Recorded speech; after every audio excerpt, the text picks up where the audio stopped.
السلام علیکم۔ آپ سبھی کو راشد ٹی وی چینل کی طرف سے خوش آمدید۔ آج کا جو ہمارا موضوع ہے وہ ہے اذان کی ابتدا کب اور کیسے شروع ہوئی۔ مدینے میں پہلی مسجد تیار ہو چکی تھی اور لوگوں نے وہاں نماز بھی ادا کرنا شروع کر دی تھی۔ البتہ نماز کے لیے اکٹھا ہونے میں دشواری تھی۔ لوگ وقت ہونے پر اگرچہ خود ہی نماز کے لیے آ جاتے تھے، لیکن پھر بھی انہیں پریشانی کا سامنا ہوتا۔ بعض اوقات باجماعت نماز بھی چھوٹ جاتی۔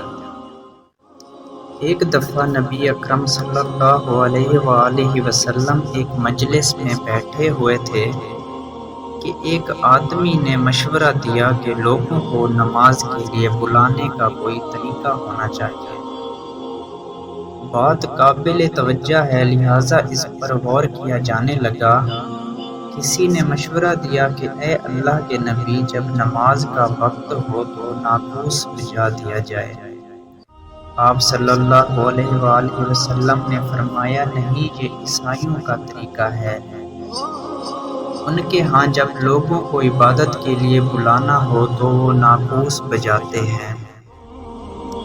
ایک صحابی نے مشورہ دیا کہ نماز کا وقت ہوتے ہی آگ جلا دی جائے۔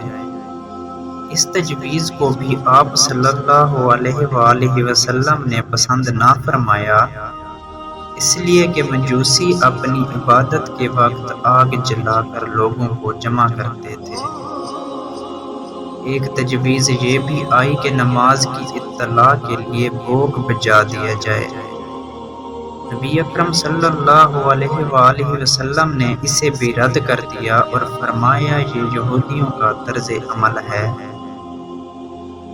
اسی طرح ایک مشورہ آیا کہ ایک بلند و بالا جھنڈا نصب کر دیا جائے جسے دیکھ کر لوگ اکٹھے ہو جایا کریں۔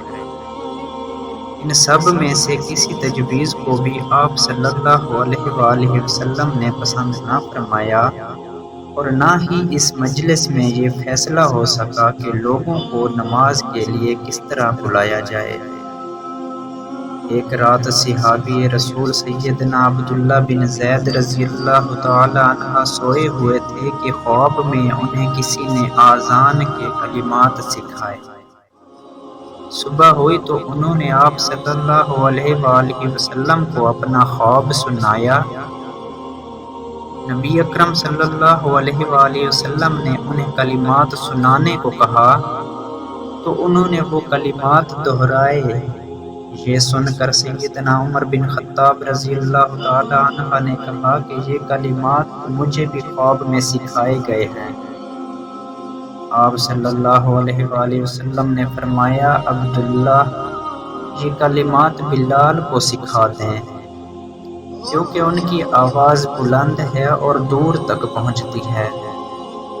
یوں سیدنا بلال رضی اللہ تعالی عنہ نے وہ کلمات سیکھ کر اسلام میں پہلی اذان دی۔ بعض مورخین کے نزدیک اذان کی ابتدا 19 ربیع الاول 1 ہجری بمطابق اکتوبر 622 کو ہوئی۔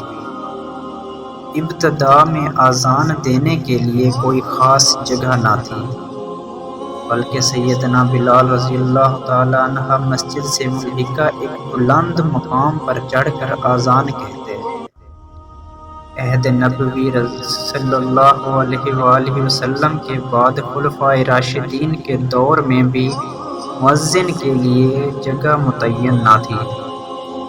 ولید بن عبد الملک کے دور میں مدینہ کے گورنر عمر بن عبد العزیز نے پہلی بار مسجد نبوی کے چاروں کونوں میں مینار بنوائے اور ان میناروں پر چڑھ کر اذان دی جاتی رہی۔